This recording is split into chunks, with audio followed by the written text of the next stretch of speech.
I see people who are younger than me. What does that mean? We must have children's questions. Is that right? Yes? Okay. Children's questions. And this week they're just fill in the blanks. So all you have to do is fill in the blanks for all of these. Okay? So the first question is, or fill in the blank is, I wish the discussion of our differences began with all the ways that we blank with each other instead of all the reasons why the person we are talking to is blank. It will come up. They'll be underlined. I'll make reference to them. They will be there. I promise. Number 2, polarization is a division into two sharply distinct blank. And number 3 is, because of Jesus, no one is blank. Oh, did I? Sorry, ignore that I said that. Because of blank, no one is blank. Come on. This is church. You know the Sunday school answer to everything is Jesus. So you ready? Ready? Josiah? Ready? And I know this is something that I probably shouldn't do. I understand that this is the sin of our generation. But I was on Facebook this week, and I ran into a post. And the post was by somebody that I know. And if I can just kind of put this into perspective, this person is somebody that I respect. He's a Christian. He's a key leader in his church. I know him. I've known him for almost 5 decades. Yes, I am that old that I can know people for 5 decades. I lived in his house for a while. So this is not a casual Facebook acquaintance. This is somebody that I feel like I know. And he placed this post on his page, and it bothered me. I'm going to be warning for the young kids. Maybe this is not in the blank, so you don't have to listen to me right now, although you want to listen to me later. It had language in it that I found offensive. Now, I'm not talking necessarily about swear words, but not everything that I find offensive is swearing. But this was a Christian leader who had posted something with language that I found offensive. And it just stuck. It stuck with me so much that I decided that I was going to bother you with the quote. And I don't know, let you know that this is this kind of stuff that bothers me. Here's the quote. Oh, this guy is Canadian, by the way, as well, although he's talking about Americans, but he's Canadian. Here's the quote. I don't know why we act surprised that a baby-killing, sodomite-supporting, child-grooming pedophile party would cheat and steal. I suppose what is shocking is that they do so openly and without impunity. There's things I did not like in that quote. There is things that bothered me to the core of my being about this quote. And then it went on to talk about 400,000 stolen Social Security numbers that are the guy's going to jail tomorrow or something. And I'm trying to, okay, so what are you trying to tell me? Well, I know what you're trying to tell me. The problem is, do I agree with it? So some of the language that I particularly did not like, what started off with baby killing. I get it, okay? We are a people who do not believe that abortion is something that we should do. But here's the problem with baby killing. That's actually the argument that we're having. Our stance as Christians, my stance, maybe I better say that and let you think what you need to think. My stance as a Christian is that all the DNA is present in the fetus. So everything that it takes to grow you was present 9 months before you were born. It was all there. All of the DNA that would grow up, that would make you to have the color of eyes you have, the hair or the lack of hair that you have, all of that stuff was present at the moment of conception. So if that is true, then life would start at the moment of conception. See, on the other side, they're saying, well, it's not a baby yet. It's a baby a little ways down the road. And we argue about what that number of weeks might be sometimes. But that's the argument.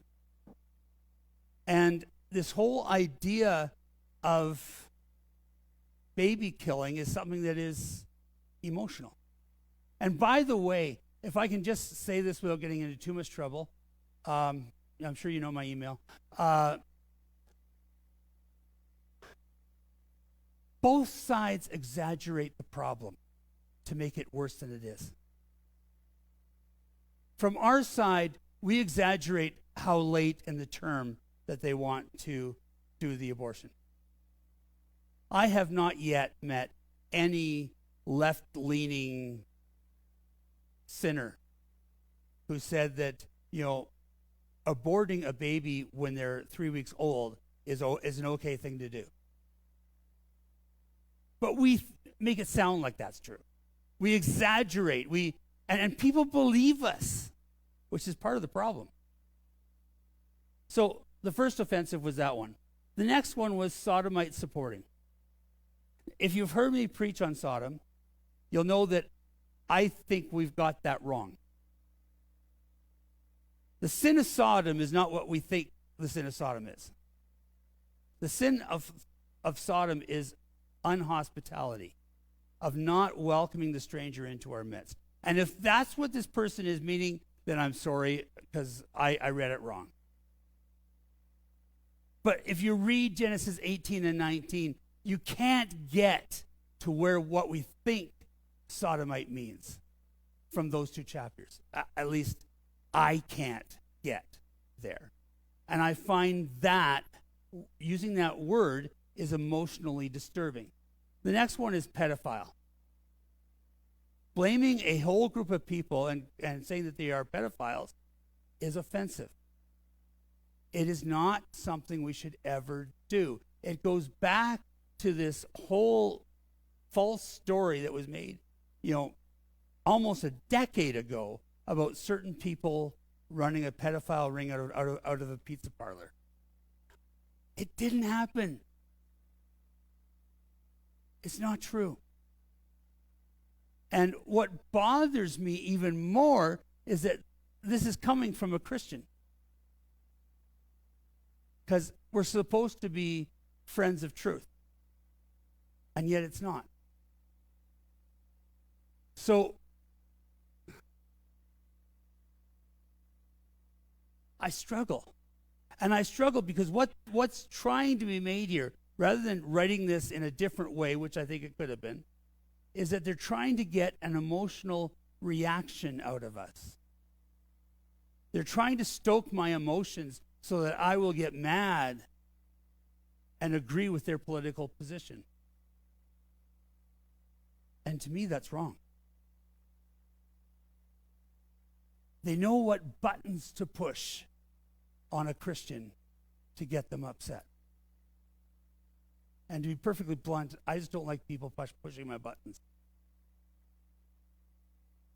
The 4,000 stolen Social Security numbers, so much of this has been unproven. And maybe there's partial truth here. But again, show me the proof that you have rather than telling me this is going to happen. It bothers me that we're trying to push emotional buttons. And it's not just a problem for the United States. We do it too. I don't know how many times you run down Delwood Road, but there is a vehicle just down here that has a saying on it that I hate. And at Party at the Point, it kept running up and down the alley when we were having service so that it would get maximum coverage from you. And it was something Trudeau for a long time, but now that Trudeau's not in power, it's the same flag, but it says Trump. It's like it's magic. It went from one to another. Either that or he's got a brand new machine that makes these flags, and he can put any name he wants on them. But they're trying to get an emotional response. I have somehow gotten onto 2 mailing lists for 2 different political parties in Canada, and both of them have been sending me emails. One of them I donated $100 to a decade ago, so they think I'm their best friend, apparently.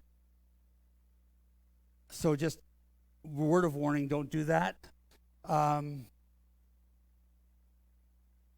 other one, I don't know how I got on their list, but I am.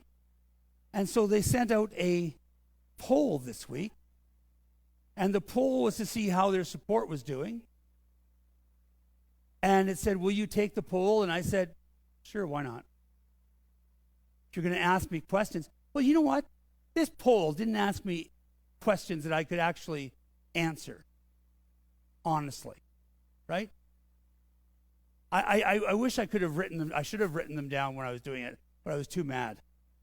But basically, I'm going to paraphrase a little here. The poll started off with this question. I will vote Conservative because I know that Canada can be a great country. Or, I will vote Liberal because I believe Canada's best days are behind us. How am I supposed to answer that? It's leading us down a path. It's subliminal messaging to make us believe something that may not be true. I'm not saying don't vote Conservative, but that's hard. That's a hard question to answer if you're really wanting to get to the root of where your support is. I kept on looking for the question that said, I will vote Liberal because I believe we should be the 51st state, but it wasn't there. I just thought maybe with every other question I had that one should be there too. But it wasn't. And we hype up the other side so much that we can't agree with them. We make the other side evil so that we can disregard what it is that they are saying. And in politics, as with everything, really the truth belongs in the center.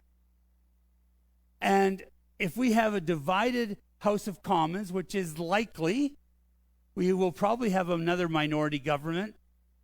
We should be getting used to it by now. But the whole idea is if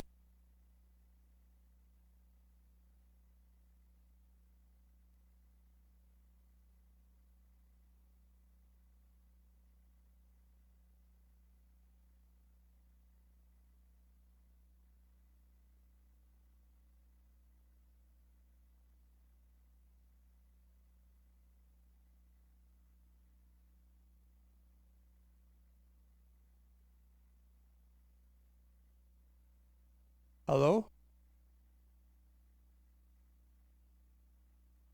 If the other side is evil, we can't agree with them. If the other side is so bad, then we will never get to the center. We will keep on being at the ends, at the extremes. I wrote in my blog post a little while ago that there was this statement: I wish the discussion of our differences began with all the ways that we agree with each other, instead of all the reasons why the person we are talking to is unredeemable. I think the kids missed that.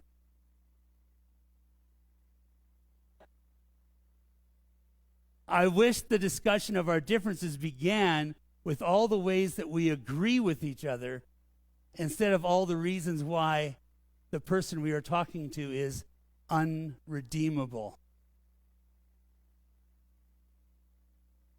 You know, there are good things that each of the parties wants to do. Genuinely.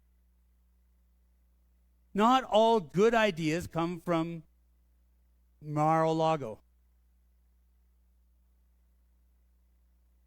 Sometimes other people have good ideas. But if we make them out to be evil, we can't accept them. And that's part of the problem with our politics right now, is that we can't do that. This morning, we're going to read from Romans 11. And I just want to talk a little bit about this idea. So, Romans 11, starting with chapter. Romans 11 would be the chapter, and verse 25. I do not want you to be ignorant of this mystery, brothers and sisters, so that you may not be conceited. Israel has experienced a hardening in part until the full number of Gentiles has come in. And in this way, all of Israel will be saved. As it is written, the deliverer will come from Zion, and he will turn godlessness away from Jacob. And this is my covenant with them when I take away their sins. And that first blank is polarization. We are experiencing right now a polarization like I don't think I've seen in my lifetime. We are way on the edges of everything, which frustrates me because I'm a bit of a centrist. And both sides are so far away from what I really believe. You know you're in trouble when the pastor starts quoting the dictionary. So I know I'm in trouble, but here's what the dictionary says about polarization. It says polarization is a division into two sharply distinct opposites. One of the kids have got it. I'm not sure about the other two. Especially a state in which the opinions, beliefs, or interests of a group or society no longer range along a continuum, but become concentrated at the opposing extremes. So politics has taken us and divided us to the two extremes. And the other side is always evil. And polarization is not good. We exist on a continuum with each other, really. When we get polarized, we start to force people out to the edges. But polarization was a very real problem in Paul's world. So this is not something new. Back in the day, in Paul's day, the Jews were put off on one side, and they were so much so that they had a list of rules about what could be done and what couldn't, and these rules were included whether or not they could have dinner with people who were not from their club. And so Paul comes and he's writing to the Roman church, and he says, listen, if the Gentiles were going to become part of the church,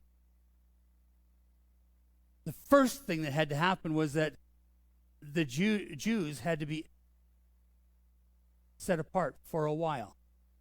Because if they stayed in control, then Christianity would always be just a subset of beliefs of Judaism. It wouldn't have anything from the Gentiles.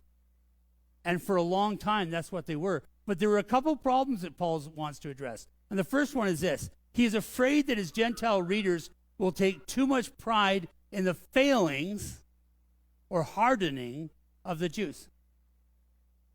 Because that's what we do. If there's two groups and one has a failure, we go, ha, ha, ha, look at you. And when we fail, they point back at us. I had when I was a youth pastor, I had a family move in. The family I knew was coming, and they had five boys. The oldest boy was kind of, fresh off to college. The youngest was not quite old enough for youth group yet. I was a youth pastor. And I was kind of excited when this family came in because I looked forward to getting to know these five guys. And I got to know them. The youngest, like I said, not quite ready for youth group yet. He would stand on the chairs inside the sanctuary. And unlike here, the chairs went right back to the door. And so what he would do is he would stand on the last chair until I walked in, and then he'd jump on me. So I got, to the point where I was watching as I came through the door to see where he was and where the jumping was going to come from. But I looked forward to getting to know these guys, and I did. But I ran into a problem. While they all wanted to be with me, they had no desire to be with each other. So everything I did had to be with one of them. I couldn't take two or three and go out golfing or something like that because they didn't want to be with each other.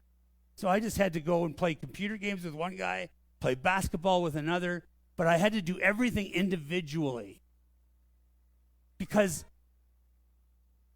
of their dislike of each other. This is exactly really what's happening in Paul's day.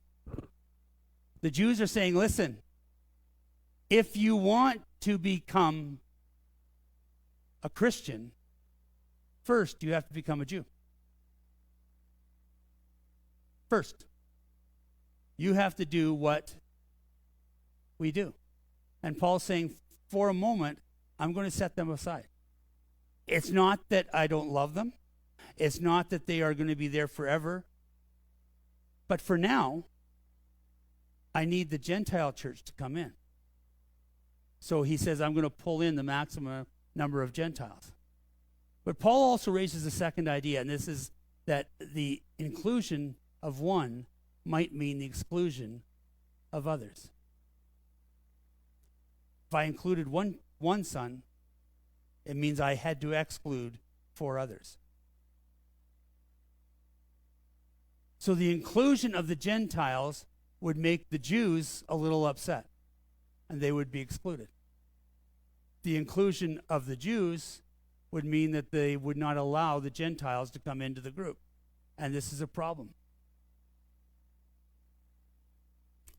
But they had developed this rule-based society, the Jews, and you had to participate in all of the rules, and some of the rules were offensive. Like, for instance, and I'm just kind of thinking about what some of you eat. Some of you, I didn't say all of you. What would it be if I had to say, listen, I'm glad you became a Christian, but you can't have any more bacon. Not even once a year. Bacon cheeseburgers? No. Sorry. You're a Christian now. I've got people who would say, well, I'm not sure. I think bacon has become my idol.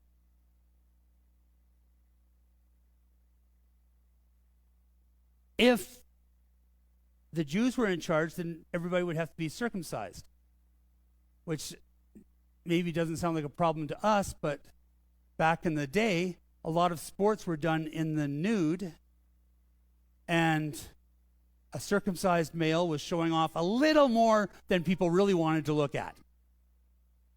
They found it offensive. And so Paul's saying we've got to do something different. We've got to somehow find a way to include the Christian message so that the Gentiles can accept it. But following all of the law for the Jews is not going to work either. We have a paradox that is happening in our world right now, in the world of missions. And this paradox is something that we have struggled with a little bit, I think, inside the church. Some of us just ignore that it's happening.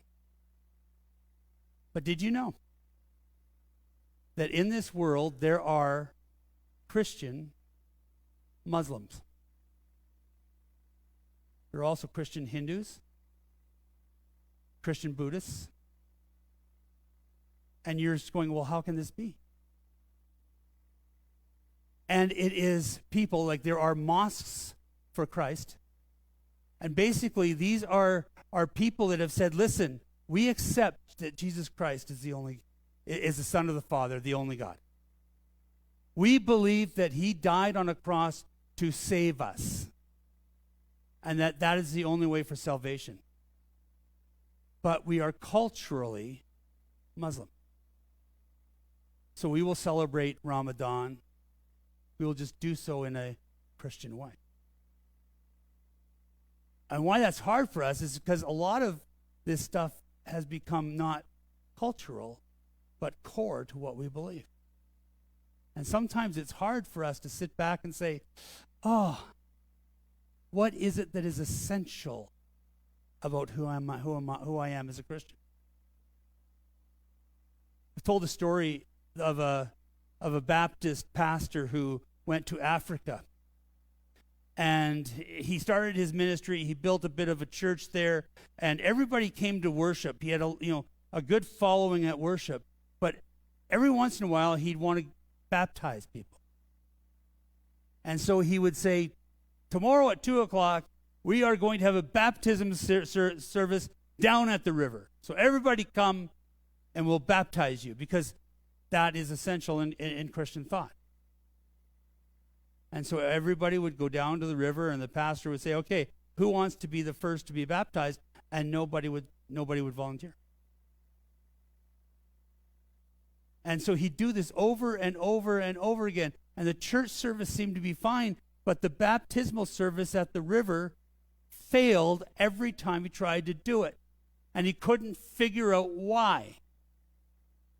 Until a stranger came in through town and said, you do realize that most of these people have lost loved ones to the alligators in the river. Oops. So maybe we need to find a different way to baptize. What's become cultural? What are the essentials of our belief? And if we're polarized so much, sometimes we can't see what is essential. Let me continue reading in Romans chapter 11. As far as the gospel is concerned, they are enemies, they as the Jews, are enemies for your sake. But as far as election is concerned, they are loved on account of the patriarchs. For God's gifts and his call are irrevocable. Just as you who were at one time disobedient to God have now received mercy as a result of their disobedience, so they too have now become disobedient in order that they too may now receive mercy as a result of God's mercy to you. For God has bound everyone over to disobedience so that they may have mercy on them all. Did that sound like gobbledygook to you? Because it does every time I read it. But that next blank is isolation. We've already done polarization. The next is isolation. And basically all Paul is trying to say here is that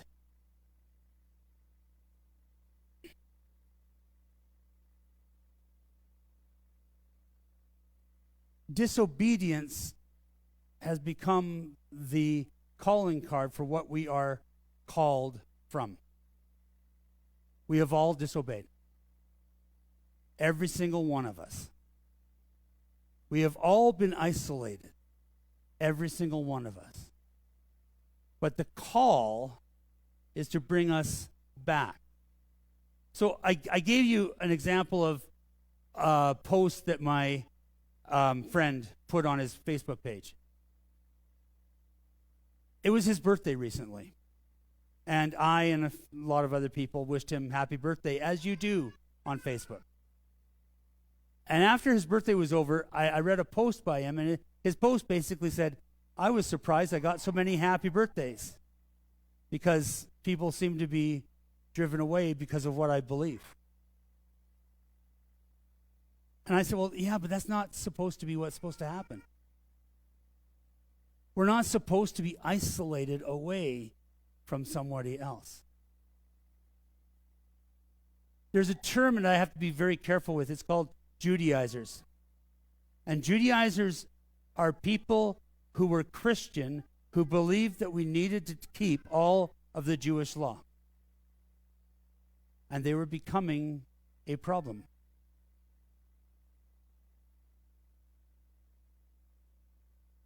And part of the problem was that, especially the Roman church, the history of the Roman church, and what God knew was coming was that the Jews were going to be kicked out of Rome. And if the Gentile church was going to survive, they were going to have some roots to allow them to do that.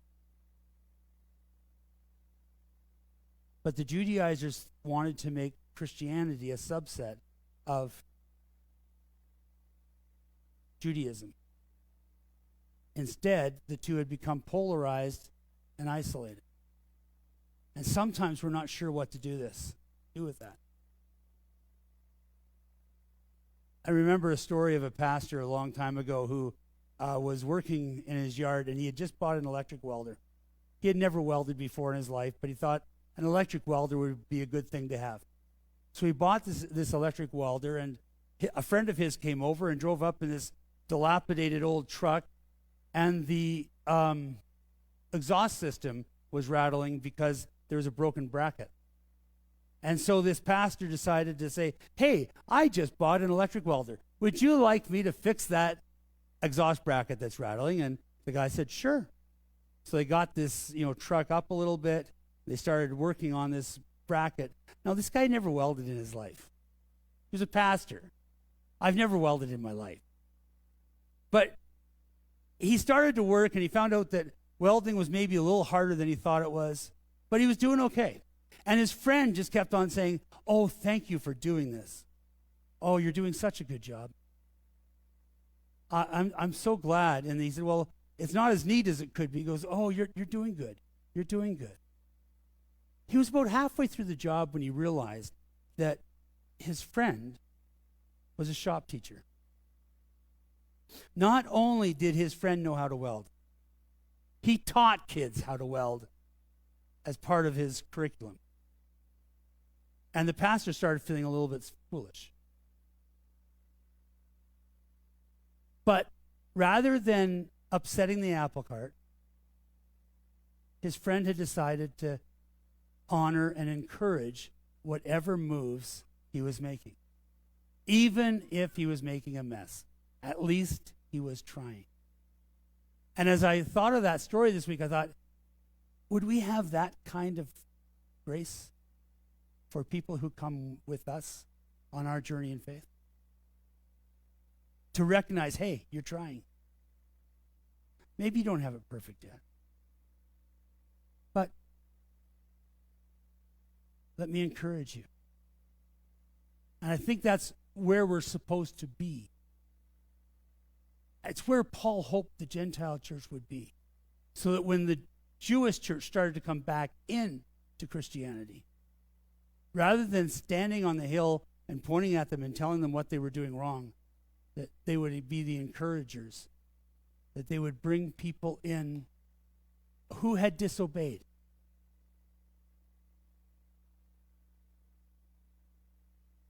Here's the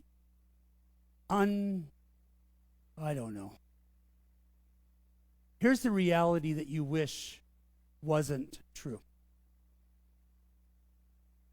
I am not saved because of my theology.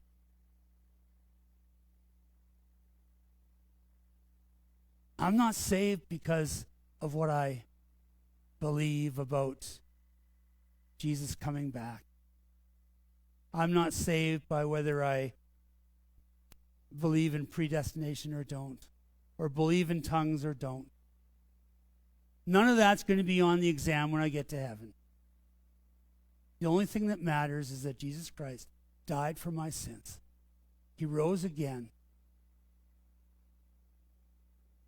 And as I become more and more like him, I am accepted into a reality that I had nothing to do with. The sacrifice of Jesus is all that I need. And Jesus is all that matters. And that needs to be our message.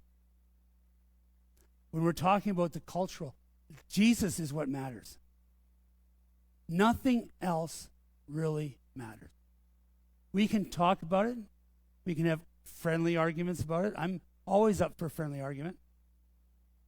But our salvation is not contingent on these beliefs. Our salvation is contingent on the sacrifice of Jesus. Paul finishes off this section with this passage. Oh, the depth of the riches of wisdom and the knowledge of God. How unsearchable his judgments and his paths beyond tracing out. Who has known the mind of the Lord, or who has been his counselor? Who has ever given to God that God should repay them? For from him and through him and for him are all things. To him be glory forever. Amen. And the next blank, just put in doxology. It doesn't seem like it, I get that. But because of all this, we have a reason to praise. And that's all doxology is. Doxology is basically a note of praise that we all share. A doxology is often sung. Sometimes a doxology is read together. It is a communal experience of praise because of all that God has done for us. So as confusing as sometimes Romans 11 can be, we get down to just this whole idea that Jesus died for us in our disobedience. Even when we did not deserve it, Jesus died for us and invited us to follow him. And that is a reason for praise. That is a reason to stand up and say, hallelujah. Because of Jesus, no one is unredeemable. Because of Jesus, no one is unredeemable. I think they got it. Here's what Paul wrote earlier in Romans chapter 3. There is no one righteous, not even one. There is no one who understands. There is no one who seeks God. All have turned away. They have together become worthless. There is no one who does good, not even one. Their throats are open graves. Their tongues practice deceit. The poison of vipers is on their lips. Their mouths are full of cursing and bitterness. Their feet are swift to shed blood. Ruin, misery mark their ways, and the way of peace they do not know.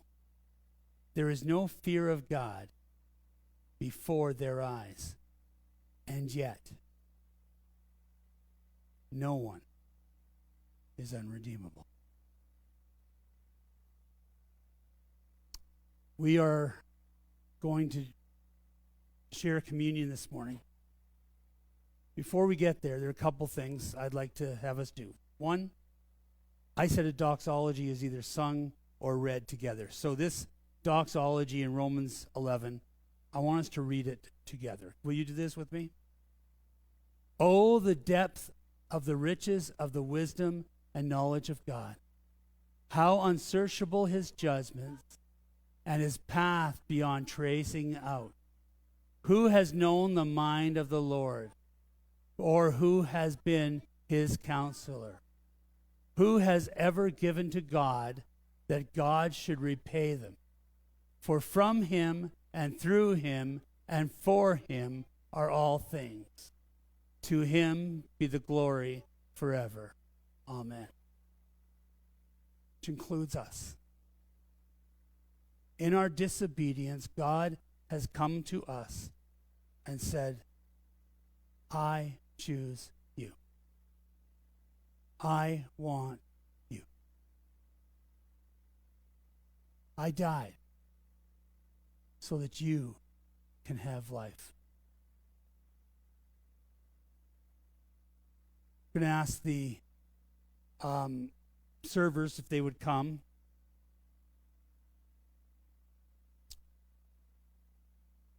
And as we prepare for this time of communion, I have a responsive reading that, again, I would like us to read together. So I will read the white, I think it is, and I'll allow you to read the yellow print. Jesus, you took bread and broke it. You shared it with your friends.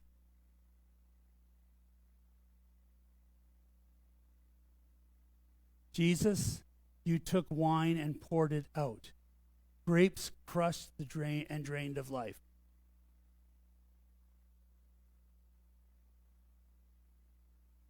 Jesus, you prayed fervently in agony of spirit that God's cup of suffering might pass away.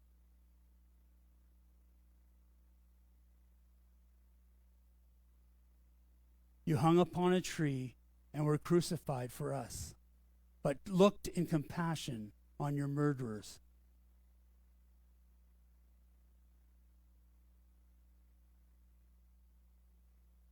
Jesus, you died for us and fell as a seed into the ground, knowing that your death would produce a painful harvest of new life.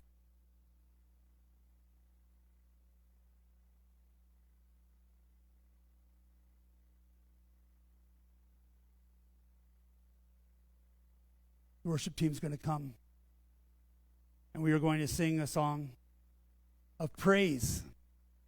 And just invite you again, let's come down this aisle, and then you can come across the front and receive the bread and the wine. Hold it.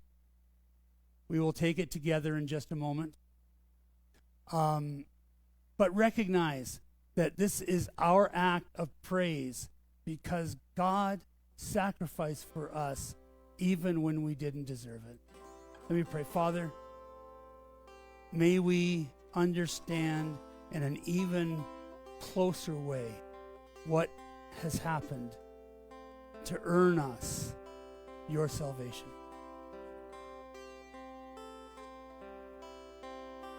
God, I want this to be about me, but it's about you. I want it to be about my sacrifice, but my sacrifice will never be enough. Only yours will do.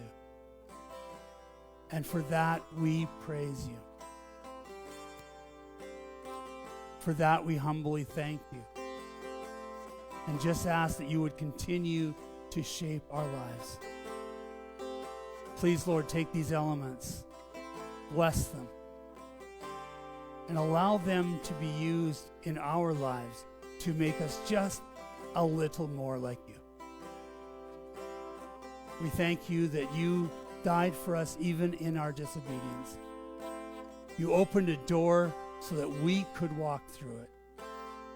And God, right now, let us walk through it again together. We praise you. In the name of Jesus.